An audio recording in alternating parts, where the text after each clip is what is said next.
Elle s'est affaissée soudainement, au beau milieu du restaurant, et personne n'a réagi. Les conversations se sont figées. Les fourchettes se sont arrêtées en l'air. Quelques clients ont levé les yeux, mais aucun ne s'est levé.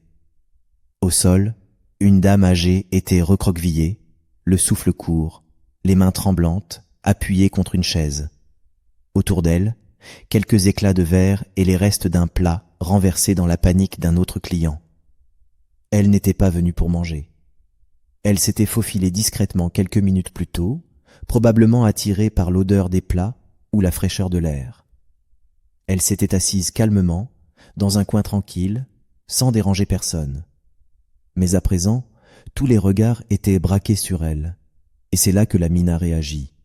Il avait 26 ans, serveur depuis 2 ans à la Terrasse Ébène, un restaurant connu de Douala, toujours soigné, respectueux, appliqué. Ce jour-là encore, il servait en silence, plateau à la main, uniforme bien repassé. Mais en voyant cette femme au sol, il n'a pas réfléchi une seconde. Il a posé son plateau sur la première table et s'est précipité vers elle. « Madame, vous allez bien? Vous m'entendez ?» Elle bougeait à peine. Son regard était figé, son souffle rapide, son visage montrait de l'effort et de la peur. Lamine s'est accroupi tout près d'elle. Il observait ses gestes, son souffle irrégulier, la tension dans son corps. Il avait reçu une formation de premier secours l'année précédente. Il reconnaissait les signes. C'était sérieux. Il savait qu'il fallait agir calmement. « Madame, écoutez-moi. Je m'appelle Lamine. Je suis là, tout va bien. Essayez de respirer doucement avec moi. » Il exagérait ses gestes. Inspirez lentement par le nez, expirez doucement par la bouche. Comme si vous souffliez sur quelque chose de chaud. Voilà, inspirez doucement, maintenant soufflez. Voilà, encore. La vieille dame essayait de suivre, avec difficulté, mais elle suivait. Autour d'eux, quelques murmures s'élevaient. Certains clients filmaient discrètement, mais les autres serveurs restèrent figés, sans savoir quoi faire. C'est à ce moment-là que M. Diop, le directeur du restaurant, fit irruption. « Qu'est-ce qu'il se passe ici? Qui est cette femme ?» Il s'arrêta net en voyant la scène. « Lamine, tu la connais? C'est une cliente? »« Non, monsieur, je pense qu'elle est entrée discrètement. Elle a besoin d'aide. Peut-on appeler une ambulance, s'il vous plaît ?» Mais M. Diop fronça les sourcils, préoccupé par la réputation de l'établissement. « Ce genre de situation ne peut pas se produire ici. Il faut la faire sortir discrètement. » Lamine releva doucement la tête. La déplacer maintenant serait risqué. Elle doit rester tranquille. « Tu n'es pas médecin, Lamine. Fais ce que je te dis. Tu prends des risques pour tout le monde. » Mais Lamine ne bougea pas. Il continuait de l'accompagner calmement dans sa respiration, tenant sa main avec douceur. « Je suis désolé, monsieur. Mais je ne peux pas laisser une personne dans cet état sans l'aider. » Un silence traversa la salle. Une cliente, émue, souffla. « Il a raison. Il faut la laisser tranquille. » Quelques minutes plus tard, une sirène retentit à l'extérieur. L'aide arrivait. Lamine baissa les yeux vers la vieille dame. Elle ouvrit légèrement la bouche. « Merci. Mon fils. » Et à ce moment précis, il comprit que, quoi qu'il en coûte, il avait fait ce qu'il fallait. 2 secouristes en uniforme vert entrèrent dans le restaurant en courant. Ils se précipitèrent vers la vieille dame, toujours au sol, et prirent aussitôt le relais. « Elle a fait une crise d'asthme, » dit Lamine. « J'ai essayé de la calmer, de l'aider à respirer. »« Tu as bien réagi, » répondit un secouriste, en lui posant une main sur l'épaule. « Tu lui as peut-être sauvé la vie. » Lamine resta à genoux quelques instants, jusqu'à ce que l'un des hommes pose un masque à oxygène sur le visage de la vieille dame et que sa respiration s'apaise doucement. C'est là qu'il remarqua un vieux sachet plastique noir posé sous la chaise de la dame. Il le ramassa discrètement. À l'intérieur, il trouva 2 canettes vides, un morceau de pain rassis et une vieille bouteille d'eau entamée. Il comprit alors que cette femme n'était pas venue pour manger. Elle était sans abri.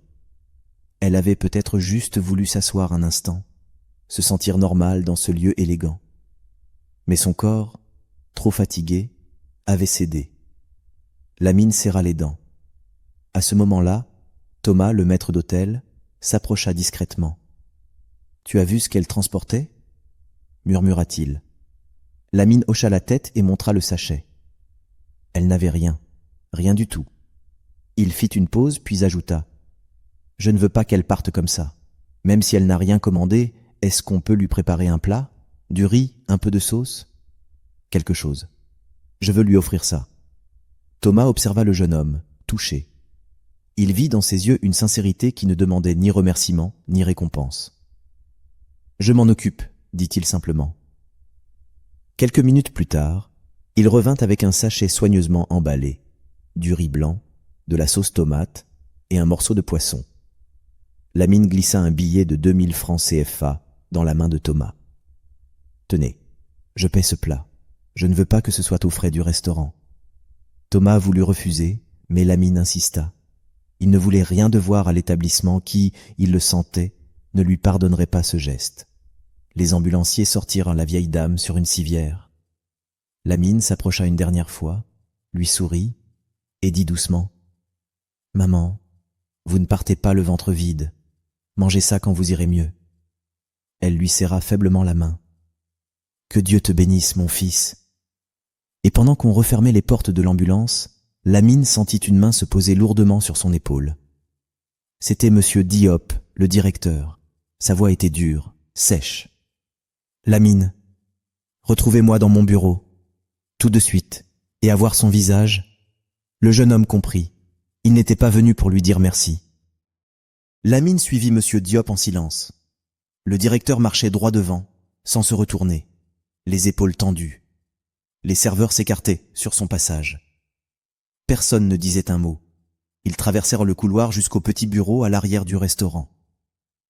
Monsieur Diop ouvrit la porte d'un geste brusque et entra. Il ne proposa même pas à Lamine de s'asseoir. Le jeune serveur resta debout, les mains jointes, le cœur battant. Monsieur Diop fit quelques pas dans la pièce, puis se tourna enfin vers lui. « Tu peux m'expliquer ce que tu viens de faire, Lamine ?» Sa voix était froide, tranchante. Pas un mot de reconnaissance. Pas un mot sur la crise d'asthme. Juste la colère. « Monsieur, balbutia Lamine. Je ne pouvais pas la laisser comme ça. Elle allait mourir. J'ai juste aidé une vieille dame en détresse. » « Mais ce n'est pas ton rôle, » coupa Monsieur Diop. « Tu es serveur ici. Ton travail, c'est de servir les clients, pas de transformer le restaurant en hôpital public. » Lamine sentit son estomac se nouer. Il regarda le sol, puis releva les yeux, plus calmement. « Je comprends, monsieur. Mais cette femme, elle ne respirait plus. Elle n'avait rien, même pas de quoi boire. Je n'ai pas réfléchi. Je l'ai juste aidée comme j'aurais aidé ma propre mère. » Le directeur le fixa, les bras croisés. « Et en plus, tu as payé un plat pour elle? Avec ton argent personnel? »« Oui, monsieur, je ne voulais pas qu'elle parte affamée. » Un silence pesant tomba dans le bureau. Puis Monsieur Diop secoua lentement la tête. « Tu crois que c'est comme ça qu'on gère un établissement de standing ?» Il posa les deux mains sur son bureau et parla d'un ton plus dur. « Tu as laissé entrer une femme qui n'a rien à faire ici. Tu as créé une scène qui a perturbé nos clients. Tu as quitté ton poste sans autorisation. Et tu as exposé le restaurant sur les réseaux sociaux. Maintenant tout le monde parle de ça. » Lamine fronça les sourcils. « Les réseaux sociaux ? » ?»« Oui, » s'énerva Monsieur Diop. « Quelqu'un a filmé toute la scène. C'est déjà en train de circuler sur Internet. » Lamine resta muet. Il n'avait pas pensé à ça. Il n'avait même pas remarqué les téléphones levés. Le directeur soupira longuement, puis lâcha la phrase que le jeune homme redoutait. « Lamine, je suis désolé, mais je ne peux pas te garder dans l'équipe. » Le cœur de Lamine se figea. « Vous me renvoyez ? » ?»« Oui, » dit Monsieur Diop, sans détour. « Je vais te payer jusqu'à la fin de la semaine. Tu pourras récupérer ton dernier salaire demain. Mais à partir de ce soir, c'est terminé. » Lamine ne répondit pas tout de suite. Il serra les poings, puis desserra lentement les doigts. Il respira profondément. « Très bien, monsieur. Mais permettez-moi de vous dire une chose. » Monsieur Diop leva les yeux, curieux. « Je comprends vos règles, je comprends vos exigences. Mais ce soir, ce n'était pas une question de règlement, C'était une question d'humanité. Et si c'était à refaire, je referais exactement la même chose. Le directeur le regarda longuement. Son visage resta figé. Pas un mot, pas un geste. Lamine se retourna, ouvrit doucement la porte et sortit du bureau sans se presser. Il savait qu'il venait de perdre son emploi, mais il savait aussi qu'il venait de gagner quelque chose que personne ne pouvait lui retirer, sa dignité. Lamine referma doucement la porte du bureau de M. Diop. Il resta un instant immobile dans le couloir. Son cœur battait fort, mais son esprit était calme. Il savait qu'il avait fait ce qu'il fallait. Même si cela lui coûtait son emploi, il ne regrettait rien. Il inspira profondément, redressa les épaules et retourna vers la salle du restaurant. Lorsqu'il franchit les rideaux, tout le monde le regarda. Certains clients lui adressèrent un petit signe de tête. D'autres baissèrent les yeux, comme gênés de ce qu'ils savaient. Dans un coin, une femme murmura à son mari « C'est lui, le garçon qui a aidé la vieille maman. » Lamine fit comme si de rien n'était. Il reprit son service, effaçant les miettes sur les tables, rangeant les couverts. Il voulait finir cette soirée avec honneur, comme un professionnel. Mais au fond de la salle, ses collègues l'observaient. C'est Eric, un serveur expérimenté, qui s'approcha en premier. Il posa la main sur l'épaule de Lamine. « C'est vrai ce qu'on a entendu ? Monsieur Diop t'a renvoyé ?» Lamine acquiesça sans un mot. Autour d'eux, d'autres collègues se rapprochèrent. Josiane la caissière, Fabrice du bar, Clarisse la commis de cuisine, tous avaient entendu. « Ce n'est pas juste, » murmura Josiane. « Tu as juste aidé une pauvre maman. Et voilà comment on te remercie ? » « Tu as été plus humain que tous les clients réunis ici, » ajouta Clarisse. Lamine esquissa un petit sourire malgré lui. « Merci. Mais je ne veux pas que quelqu'un ait des problèmes à cause de moi. Je vais juste finir mon service tranquillement, et demain je récupère mes affaires. » Eric le regarda, touché par sa maturité. « Tu sais quoi ? Ce que tu as fait là, personne ne pourra l'oublier. Et nous, on est fiers de toi. »« Très fiers, » ajouta Fabrice. Puis, pour détendre l'atmosphère, il plaisanta.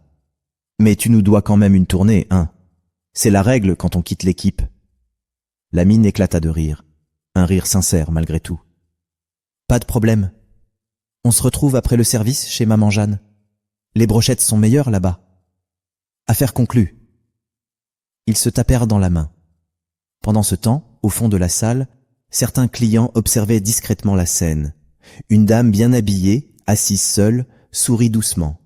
Et alors que Lamine repartait s'occuper d'une dernière table, un homme d'un certain âge, en costume, l'interpella. « Jeune homme. » Lamine se retourna. « Oui, monsieur ? C'est toi qui as aidé cette dame tout à l'heure, n'est-ce pas ? » « Oui. » L'homme le regarda avec sérieux. « Ce que tu as fait, c'était grand. Tu n'as pas seulement servi un plat aujourd'hui. Tu as servi une leçon de vie à tout le monde ici. » Lamine ne sut quoi répondre. Il incline simplement la tête. Mais ce qu'il ne savait pas, c'est que cet homme-là n'était pas un client ordinaire, et que la soirée était loin d'être terminée. Lamine s'apprêtait à s'éloigner de la table, quand l'homme l'interpella à nouveau. « Jeune homme, attends. » Lamine se tourna doucement. L'homme se leva. Il avait la cinquantaine passée, bien mis, une voix posée et des gestes maîtrisés. Son costume était simple, mais bien taillé. Il n'avait rien de tape à l'œil, mais il dégageait quelque chose de fort. Il s'approche lentement, les mains dans les poches. « Je ne vais pas prendre beaucoup de ton temps, mais j'aimerais te poser une question. » Lamine hocha la tête, un peu gêné. « Oui, monsieur. Tu savais qui était cette dame, celle que tu as aidée ?» Lamine le regarda, surpris. « Non, je ne sais même pas son nom. Je l'ai vue tomber, elle n'arrivait plus à respirer. J'ai fait ce que je pouvais. » L'homme esquissa un sourire. « Et malgré ça, tu as payé un plat pour elle avec ton propre argent ? » « Oui, elle n'avait rien, pas même de quoi boire un verre d'eau propre. Je n'ai pas pu rester les bras croisés. » L'homme resta silencieux un moment, puis sortit lentement un petit portefeuille de sa poche. Il y prit une carte d'identité qu'il tendit à Lamine. Sur la carte, on pouvait lire « Mathias Ndongo, PDG du groupe Ndongo Immobilier. Lamine releva la tête, bouche bée. Monsieur, vous êtes... Mathias Ndongo hocha la tête. Oui. Et la dame que tu as aidée, c'est ma femme. Le silence dans la salle devint plus lourd encore. Même ceux qui ne comprenèrent pas encore ce qui se passait se mirent à observer la scène. Lamine resta figée. Votre femme? Oui. Elle s'appelle Hélène. Depuis quelque temps, elle mène une expérience personnelle. Elle s'habille comme une dame sans abri et entre dans des lieux différents. Pas pour jouer, pour voir comment les gens traitent ceux qui n'ont rien. Lamine n'en revenait pas. Je ne savais pas. Je vous jure que je ne l'ai pas fait pour attirer l'attention. Je sais, Lamine, coupa calmement Monsieur Ndongo. C'est justement pour ça que je suis là. Il fit une pause, puis ajouta d'une voix plus douce. Tu ne savais pas qui elle était. Tu n'espérais rien en retour. Tu l'as fait parce que tu as un bon cœur. Lamine sentait sa gorge se nouer. Il ne savait plus s'il devait parler, s'excuser ou fuir. Elle a eu peur. La crise d'asthme était bien réelle. Mais elle n'oubliera jamais ce que tu as fait. Et moi non plus. Mathias Ndongo posa doucement une main sur l'épaule du jeune serveur. J'aimerais te parler sérieusement, mais pas ici. Peux-tu me rejoindre demain matin à mon bureau? J'aimerais te proposer quelque chose. Lamine, encore sous le choc, acquiesça lentement. Oui, monsieur. Monsieur Ndongo glissa une carte de visite dans sa main. Viens à 9 heures. Tu trouveras mon bureau facilement. Il est dans l'immeuble Ndongo, au centre-ville. Puis, il lui tendit la main. Une poignée ferme, pleine de respect. Lamine serra cette main avec hésitation, mais aussi avec un immense soulagement. Quand il se retourna, toute la salle le regardait différemment. Certains se levèrent pour l'applaudir discrètement. D'autres hochèrent la tête en signe de respect. Mais au fond de la salle, un homme observait la scène, les mâchoires serrées. C'était Monsieur Diop. Et lui, il venait de comprendre qu'il avait peut-être commis une erreur irréparable. Le lendemain matin, Lamine se leva avant le chant du coq. Il avait à peine dormi. Les images de la veille tournaient en boucle dans sa tête. La vieille dame allongée au sol, l'ambulance, son licenciement, et cette rencontre inattendue avec Mathias Ndongo, le mari de la dame. Il regarda l'heure sur son téléphone, 6h58. Son rendez-vous était à 9h. Il prit une douche rapide, enfila une chemise propre et un pantalon bien repassé. Ce n'était pas grand-chose, mais c'était tout ce qu'il avait de correct. À 8h30, il était déjà devant l'entrée du grand immeuble Ndongo Immobilier, au centre-ville de Douala. Le bâtiment était imposant, avec une façade moderne, des vitres teintées et des agents de sécurité bien en place. C'était un tout autre monde. Lamine hésita un instant, serra les dents, puis entra. À l'accueil, une jeune femme lui demanda poliment « Vous avez un rendez-vous » ?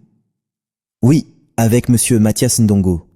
Il m'a donné cette carte hier. » Elle la regarda, leva les yeux vers lui et sourit doucement. « Ah oui, il vous attend. Montez au 5e étage, bureau 501. Il vous a réservé l'heure. » Lamine remercia et se dirigea vers l'ascenseur. Quelques minutes plus tard, il entrait dans un bureau vaste, mais sobre.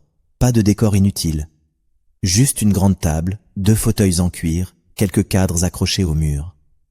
Et au fond, Mathias Ndongo, debout, en train de consulter des documents. Quand il le vit entrer, il posa les papiers et s'approcha avec un large sourire. « Lamine, merci d'être venu. Assieds-toi, je t'en prie. » Lamine s'assit, un peu raide. Il n'était pas à l'aise dans ce genre d'endroit. « Tu te sens comment ?» demanda monsieur Ndongo. « Un peu perdu pour être honnête, monsieur. Je ne sais pas pourquoi je suis là, mais je suis venu. »« C'est tout ce que je voulais, » répondit Mathias. « Je ne vais pas tourner autour du pot, Lamine. Je veux te proposer quelque chose. » Lamine le regarda, surpris. « Depuis des années, ma femme et moi avons créé une fondation pour aider les personnes en difficulté. Nous soutenons des centres d'accueil, des programmes d'insertion, des cantines sociales. Mais tu sais ce qui manque vraiment dans ces programmes ? » Lamine secoua doucement la tête. « Des gens comme toi, des gens de terrain, des gens qui comprennent ce que ça veut dire de ne pas détourner le regard, des gens qui agissent. Il fit une pause, puis poursuivit. Je veux t'embaucher, Lamine. Pas comme serveur, comme coordinateur de terrain pour notre fondation.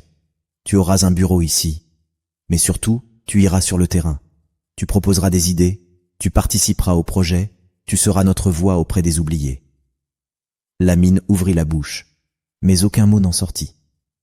Tu auras un salaire, bien sûr, une formation.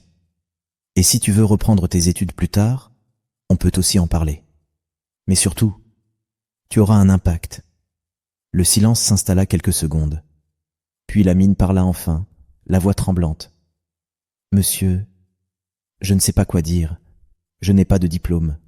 Je ne suis qu'un serveur. Je ne suis peut-être pas qualifié pour ça. Mathias Ndongo sourit. Tu n'es peut-être pas diplômé. Mais tu as fait ce que des diplômés en cravate refusent de faire chaque jour. Tendre la main à une inconnue sans rien attendre en retour.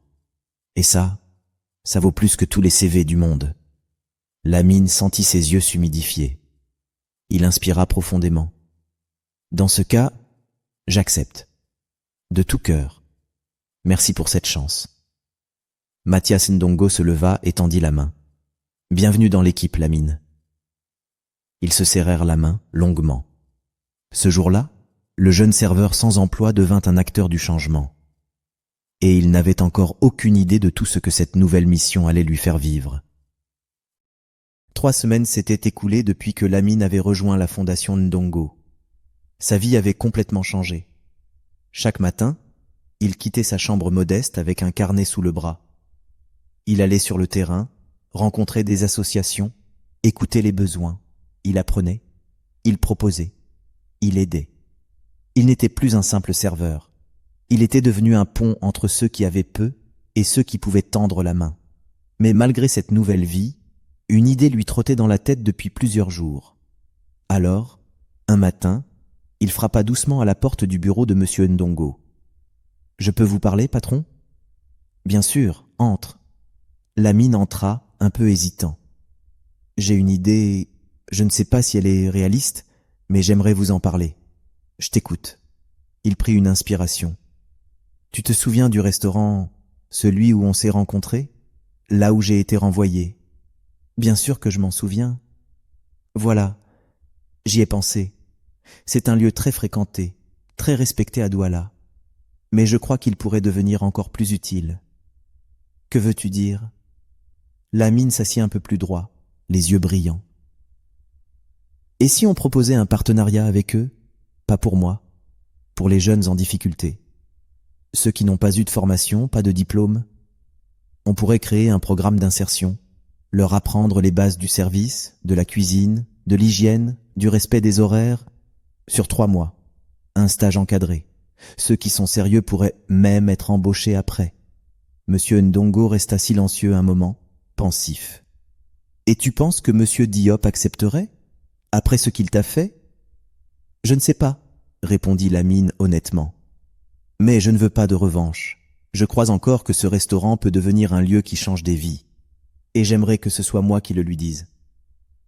Monsieur Ndongo le fixa longuement. Puis il se leva et posa une main sur son épaule. C'est une idée brillante, Lamine.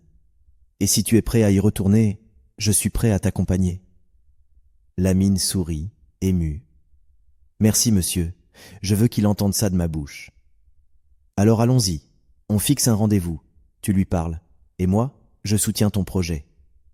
Le lendemain matin, ils prirent ensemble la route. Direction, la terrasse ébène, là où tout avait commencé. Lamine n'avait pas remis les pieds à la terrasse ébène depuis le jour de son licenciement. Quand il descendit de voiture ce matin-là, accompagné de Monsieur Ndongo, il ressentit un mélange étrange de nervosité et de paix. La façade du restaurant était la même. Les serveurs allaient et venaient. Certains clients buvaient déjà leur café sur la terrasse. Mais aujourd'hui, il ne revenait pas comme un employé. Il revenait comme un porteur d'une solution. À l'intérieur, le personnel fut surpris en le voyant. Quelques anciens collègues lui sourirent discrètement, mais personne n'osa s'approcher. Le maître d'hôtel, Thomas, le reconnut aussitôt et alla prévenir le directeur. Quelques minutes plus tard, Monsieur Diop apparut, les bras croisés, l'air sérieux. Il s'arrêta net en apercevant Mathias Ndongo à ses côtés. « Monsieur Ndongo, c'est un honneur de vous recevoir ici. »« Merci, monsieur Diop, » répondit calmement le patron. « Mais je ne suis pas ici pour manger. » Il désigna Lamine. « C'est lui qui a demandé ce rendez-vous. Moi, je suis juste là pour écouter. » Monsieur Diop regarda Lamine, visiblement surpris, peut-être même un peu gêné. « Très bien. Suivez-moi dans le bureau. » Une fois à l'intérieur, ils s'installèrent. Le silence était pesant. Puis, Lamine prit la parole, avec calme. « Monsieur Diop, je sais que notre dernière conversation n'a pas été facile, et je comprends vos raisons. Vous aviez peur pour l'image de votre restaurant. Je ne suis pas venu pour reparler de ça. » Il marqua une pause, regarda le directeur droit dans les yeux. « Je suis venu vous proposer quelque chose. » Monsieur Diop haussa un sourcil, curieux malgré lui. « Allez-y. Aujourd'hui, je travaille pour la Fondation Ndongo. Nous avons mis en place un programme de réinsertion professionnelle, et je crois que votre restaurant pourrait en faire partie. » « Comment ça ? » « Nous avons des jeunes qui n'ont pas de travail, pas de diplôme, mais beaucoup de volonté. Certains vivent dans des conditions très difficiles. L'idée, c'est de leur offrir une vraie formation ici, en cuisine, en salle, en hygiène, en discipline. Pendant 3 mois. Ceux qui sont sérieux pourront être embauchés ou recommandés ailleurs. Vous gardez la maîtrise de votre restaurant, mais vous devenez aussi un acteur du changement. Le directeur le fixa longuement. « Et tu penses que j'accepterai ça ? Après ce qui s'est passé ? » « Je ne sais pas, » répondit Lamine sincèrement. « Mais je pense que tout le monde mérite une deuxième chance. Moi, vous m'avez renvoyé. Mais aujourd'hui, je suis revenu pour vous inclure dans un projet qui peut changer des vies. » Un long silence suivit. Puis, contre toute attente, Monsieur Diop esquissa un petit sourire. Pas moqueur, mais soulagé.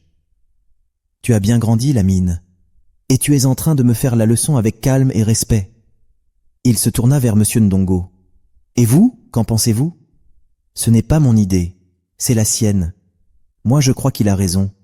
Et s'il l'a imaginé ici, c'est qu'il croit encore en ce lieu. Ça mérite réflexion, non ?» Monsieur Diop se leva, fit quelques pas dans le bureau, les mains croisées dans le dos. Il regarda par la fenêtre, puis il déclara « D'accord, on essaye. Une période test. 3 mois. Mais ce programme, tu le superviseras toi-même, Lamine. C'est toi qui le proposes. C'est à toi de le faire réussir. » Lamine se leva aussi. « Je suis prêt. » Les 2 hommes se serrèrent la main, pas comme patron et employé, mais comme adultes ayant compris que la vie vaut plus que l'orgueil. 3 mois plus tard, la terrasse ébène n'était plus tout à fait le même restaurant. Oh, les nappes étaient toujours blanches, les plats toujours bien dressés, et les clients toujours aussi nombreux. Mais quelque chose avait changé dans l'âme du lieu. Dans un coin discret de la salle, on pouvait voir 2 jeunes hommes en uniforme, en train d'apprendre à servir. L'un venait d'un quartier difficile de Douala, l'autre avait grandi dans un centre d'accueil. Ils ne connaissaient rien à la restauration il y a peu, mais aujourd'hui, ils apprenaient, avec le sourire, avec fierté, et à leur tête, discret mais présent chaque jour, Lamine. Il avait pris son rôle à cœur. Chaque matin, il arrivait avant les autres. Il briefait les stagiaires, corrigeait leurs erreurs avec patience, les encourageait à ne pas baisser les bras. Il ne jouait pas au chef, il montrait juste l'exemple. Le programme qu'il avait lancé portait un nom. Une chance à table. Une fois par mois, une assiette gratuite était servie à une personne dans le besoin, comme un symbole, et pour chaque jeune formé, une attestation était remise par la Fondation Ndongo. Le bouche à oreille avait vite fait son effet. D'autres restaurants de la ville commencèrent à s'y intéresser. La presse locale fit même un reportage, et dans l'un de ces reportages, on vit une dame aux cheveux gris, habillée avec élégance, qui souriait devant la caméra. Ce garçon-là, ce Lamine, est un exemple. Ce qu'il a fait pour moi, je ne l'oublierai jamais. Et ce qu'il fait pour les autres aujourd'hui, c'est encore plus beau. C'était maman Hélène, la vieille dame du restaurant. Debout à ses côtés, son mari Mathias Ndongo hochait la tête, ému. Il était serveur. Il est devenu une voix, et peut-être même une lumière. Un soir, après une longue journée, Lamine s'assit seul à une table vide de la terrasse. Il regarda le ciel s'assombrir doucement. Il repensa à ce jour où tout avait commencé. Un plat tombé, une dame effondrée, un choix. Il n'avait rien, il n'était personne. Mais il avait tendu la main, sans attendre de récompense. Et c'est ce geste-là, aussi simple qu'un souffle, qui avait déclenché tout le reste. Des pas légers le tirèrent de ses pensées. C'était un jeune stagiaire qui s'approcha, timide. « Chef Lamine, je voulais juste vous dire merci. Je n'avais jamais cru qu'un jour, je porterais une chemise propre pour servir les gens. C'est grâce à vous. » Lamine sourit. « Non, ce n'est pas grâce à moi. C'est parce que tu t'es levé. Tu as dit oui quand on t'a tendu la main. Et maintenant, c'est à toi d'en tendre une autre. » Le jeune hocha la tête, les yeux brillants. Alors que le stagiaire s'éloignait, une voix douce s'éleva derrière lui. « Monsieur ? Excusez-moi. » Lamine se retourna. Une fillette d'environ 7 ans, bien habillée, le regardait avec une timidité mêlée d'admiration. À ses côtés, un homme en costume souriait. « Vous ne me reconnaissez peut-être pas, » dit l'homme, « mais j'étais là ce jour-là. J'ai vu ce que vous avez fait pour cette dame. Et depuis, j'en ai parlé à ma fille. Elle voulait vous voir. Elle voulait vous dire quelque chose. » La fillette leva les yeux vers lui, les mains croisées dans le dos. « Bonjour, monsieur. Je veux devenir comme vous quand je serai grande. » Lamine sentit sa gorge se nouer et lâcha un sourire affectif. Il s'agenouilla doucement à son niveau, puis murmura avec tendresse. « Alors promets-moi une chose. Quand quelqu'un tombera près de toi, tu ne détourneras pas les yeux. » La fillette hocha la tête, très sérieusement. Et à cet instant, Lamine comprit quelque chose de plus fort encore que l'emploi retrouvé, que la reconnaissance ou la presse. Il comprit que le bien ne s'arrête jamais là où il commence. Il se propage, il inspire, il enseigne. Et parfois, il change le monde. Un cœur à la fois. Lamine se leva, regarda autour de lui. Il y avait encore tant à faire. Mais ce soir-là, il savait une chose avec certitude. Il avait perdu un emploi, mais il avait trouvé sa place. Et parfois, dans la vie, il suffit d'un seul acte de bonté pour changer des destins. Si tu as aimé cette histoire, laisse un like. Partage-la avec quelqu'un qui a besoin de croire que la bonté et la dignité ont encore leur place dans ce monde. Et abonne-toi à HD Story, la chaîne des récits humains et des leçons de vie inspirantes. Prends soin de toi et à très bientôt pour une nouvelle histoire.